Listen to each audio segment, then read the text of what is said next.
Hello दोस्तों, मेरा नाम रविकांत भारती है। चाहे यह पुष्पेंद्र कुल श्रेष्ठ हो और चाहे यति नरसिंहानंद सरस्वती हो, इन दोनों का कार्य एक ही है, नफरत फैलाना और हिंदुओं के दिल में मुसलमानों के प्रति इतना नफरत भर देना कि इस देश में हमेशा दंगे होते रहे।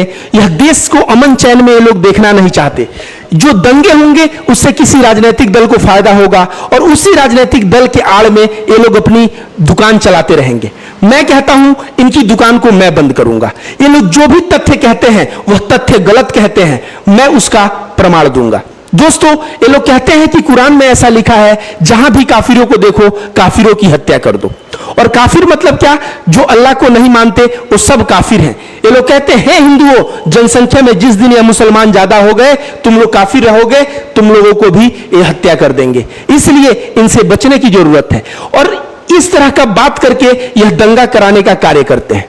आइए दोस्तों, मेरे पास आप देखिए कुरान, यहां कुरान है, यहां पे देखिए गीता भी मेरे पास है।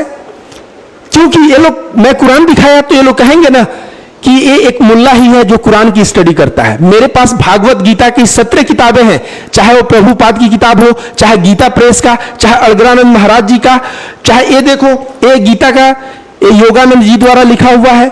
तो मेरे पास गीता की 18 किताबें हैं। मैंने अष्टावक्र गीता, मैंने धर्म पे जितना अध्ययन किया है ना, मैं तुमको चैलेंज करता हूं तुम दोनों को, जिस जगह पे मुझे बुलाना हो, जिस डिबेट में मुझे बुलाना हो, मुझे चर्चा कर लेना और मैं तुम लोगों को असली औकात दिखा दूंगा।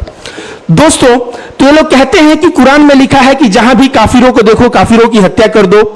मैंने इसमें सूरह तौबा जो 9 है, चैप्टर नंबर 9, 5वां नंबर ये लोग आयत बताते हैं जिसमें लिखा हुआ है कि जहां भी तुम काफिरों को देखो हत्या कर दो। यह बात इसमें लिखा हुआ है। संदर्भ लेकिन नहीं बताते, परिप्रेक्ष नहीं बताते। संदर्भ समझिए, जो मूसे साहब मक्का थे और जो मुसलमान थे उन दोनों के बीच शांति समझौता हुआ था। मूसे साहब मक्का इस शांति समझौता को तोड़ देते हैं। जब तोड़ते हैं तो युद्ध होता है और युद्ध के मैदान में कहा गया है कि काफिरों की हत्या करो। ये बताइए, कोई भी एक नेता रहेगा अपने सैनिकों से क्या कहेगा युद्ध के मैदान में? जाओ और दुश्मनों से अपना गला कटा के चले आओ, या कहेगा कि दुश्मनों की हत्या करो? तो यहां पे वहां मुस्लिम और नॉन मुस्लिम लड़ रहे थे, तो नॉन मुस्लिम के लिए कहा गया, दुश्मन को कहा गया कि उसका हत्या कर दो। अगले आयत 6 में कहा गया है कि अगर कोई काफिर आपसे सुरक्षा मांगे तो उसको सुरक्षा प्रदान करो, ताकि वह अल्लाह के शब्दों को सुन सके, उसे सुरक्षित स्थान तक पहुंचाओ। इसमें इस व्यक्ति की दोष नहीं है, यह अज्ञानी है। तो यह 5वां नंबर एक लाइन पकड़ लिए और उसी को पकड़ के अपने मन का जितना भी गोबर है, भड़ास है, इस सबको उसमें डाल के और हिंदुओं के दिल में मुसलमानों के लिए नफरत पैदा करने का कार्य कर रहे हैं। ये कभी भी आयत नंबर 6 नहीं बताएंगे जिसमें लिखा हुआ है कि सुरक्षित स्थान पे छोड़ दो। और परिप्रेक्ष्य अभी समझिए कि भारत और चाइना का युद्ध हो, सपोज करिए, और प्रधानमंत्री जाएं सैनिकों के बीच और कहें कि जहां भी चीनियों को देखो उनकी हत्या कर दो। तो यहां ताजमहल देखने कुछ चीनी आए हैं, क्या मैं उनका हत्या कर दूंगा क्या? प्रधानमंत्री ने युद्ध के मैदान में सैनिकों के लिए कहा है, वो नागरिक घूमने आया है पर्यटक बनके, मैं उसकी हत्या नहीं कर सकता। या अमेरिका में मैं जाऊं और शॉपिंग मॉल में हमको एक चीनी मिल जाए तो क्या मैं उसकी हत्या कर दूंगा? बिल्कुल नहीं। तो बात, शब्द जो होता है ना, शब्द में दम नहीं होता, दम होता है उसके परिप्रेक्ष्य में। भागवत गीता में अर्जुन को भगवान श्री कृष्ण यही बात, ऐसा कहा गया है कि अर्जुन और कृष्ण का जो संवाद है वो अर्जुन को कृष्ण ने क्या कहा वो अर्जुन ही समझ सकता है। हम लोग तो पढ़ते हैं, हम लोग शब्दों को पकड़ते हैं, भाव को नहीं पकड़ते। वही बात है, ये पुष्पेंद्र कुल श्रेष्ठ जैसे लोग, इस नरसिंहानंद सरस्वती जैसे लोग, ये लोग क्या करते हैं? ये लोग केवल परिप्रेक्ष्य नहीं बता के मुसलमान ये करेंगे। मैं कहता हूं मुसलमान जनसंख्या में ज्यादा हो जाएंगे तो यही हश्र करेंगे, चलो ये मानता हूं। क्या यह मुसलमानों की शरीयत पे देश चलता है? यह देश चलता है संविधान पे। संविधान में पिछले 6 वर्ष 7 वर्ष से बीजेपी है। कभी बीजेपी से आपने सवाल किया कि न्याय व्यवस्था में इतना त्रुटि क्यों है? एक हत्यारा हत्या करके 10 वर्षों तक बेल पे घूमता है इस देश में। अगर आपका पड़ोसी आपके जमीन को हड़प ले तो आपके बाल पक जाएंगे, बूढ़े हो जाओगे, लेकिन खुद का ही जमीन आपको नहीं मिलेगा।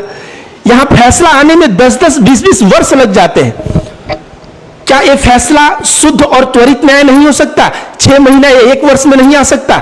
इस देश में जरूरत है व्यवस्था परिवर्तन करने की। बाबा साहब अंबेडकर ने कहा, संविधान के समक्ष सभी लोग नागरिक हैं और कोई एक नागरिक अगर हत्या करेगा तो उसको सजा मिलेगी, कोई एक नागरिक घूस लेगा उसको सजा मिलेगी, कोई एक नागरिक किसी के प्रति नफरत फैलाएगा उसको सजा मिलेगी। तो इस तरह का बात बाबा साहब अंबेडकर ने संविधान में कहा। ये पुष्पेंद्र कुल श्रेष्ठ और यति नरसिम्हानंद सरस्वती जैसे लोगों को संविधान से भी नफरत है। ये लोग संविधान को संविधान नहीं मानते। क्यों? क्योंकि इनके जो आका हैं ये आरएसएस वाले लोग बोलते, देश जब आजाद हो रहा था तो गोलवालकर कहता है संकीर्ण मानसिकता वाले लोग देश को आजादी मांग रहे हैं। वह कहता है देश को लड़ने की जरूरत है मुसलमानों से, सिखों से, क्रिश्चियनों से, देश को लड़ने की जरूरत अंग्रेजों से नहीं है। भारत छोड़ो आंदोलन में वह जो है भारत छोड़ो आंदोलन का विरोध करने वाले ये लोग हैं। ये लोग हिटलर को विष्णु का अवतार बताने वाले लोग हैं। हिटलर कहता है जनसंख्या में जो नाजी ज्यादा है उसी को रहने का अधिकार है, ज्यूस को मारो। ये लोग भी कहते हैं जनसंख्या में हिंदू ज्यादा है, मुसलमानों को रहने का अधिकार नहीं है, मुसलमानों को मारो, मुसलमानों को देश से निकालो। इस तरह का इनका एजेंडा रहा है। इस तरह के विचारधारा के ये लोग हैं। ये लोग चाहते हैं मनुस्मृति को भारत का संविधान बनाया जाए जिससे महिला शोषण, दलित शोषण और अन्य वर्ग जो कम संख्या में लोग हैं उनका शोषण किया जाए। इस देश में लोकतंत्र है, यह असंभव है। यह तो असंभव है ही है। भारत के संविधान पे मैं कह रहा हूं, अभी प्रधानमंत्री नरेंद्र मोदी और जितने भी जीते हुए केंद्र सरकार के लोग हैं, न्याय व्यवस्था में एक रिफॉर्म चाहिए। जरूरत है न्याय व्यवस्था में रिफॉर्म करने की। आप रिफॉर्म करिए, आप देखेंगे देश में हत्याएं कम हो जाएंगी, बलात्कार कम हो जाएगा और देश में बहुत चीजें बदल जाएंगी। इन चीजों पे ध्यान आप देंगे नहीं और पुष्पेंद्र कुल श्रेष्ठ जैसा लोग ये हवा देते रहेगा कि मुसलमान से खतरा है, ये खतरा है, वो खतरा है। तुम्हारी दुकान को मैं चलने नहीं दूंगा पुष्पेंद्र कुल श्रेष्ठ। और याद रख लो, इस तरह का नफरत फैलाते हो, तुम्हारे हर एक बातों का जवाब मेरे पास है जो प्रत्येक वीडियो के माध्यम से मैं देता रहूंगा। और जब जिस मंच में मुझे बुलाना चाहो डिबेट के लिए, मैं रविकांत भारती तैयार हूं तुमसे डिबेट करने के लिए। तो दोस्तों बातों को समझिए। अगर बात को नहीं समझेंगे, हिंदू और मुस्लिम में लड़ेंगे, फायदा होगा राजनीतिक दल को। ऐसा कोई भी धर्म नहीं सिखाता कि हिंदुओं को मारो या हिंदू धर्म नहीं सिखाता मुसलमानों को मारो। लेकिन ये जो है पुष्पेंद्र कुल श्रेष्ठ जैसे कुछ कट्टरपंथी लोग हैं, यह चाहते हैं कि हिंदुओं को कट्टर बनाया जाए, मुसलमानों को मरवाया जाए। तो इस तरह का कार्य जो है कदापि होगा नहीं। क्यों? क्योंकि हिंदू समझदार है, हमारा हिंदू समझता है बातों को। बहुत बहुत धन्यवाद।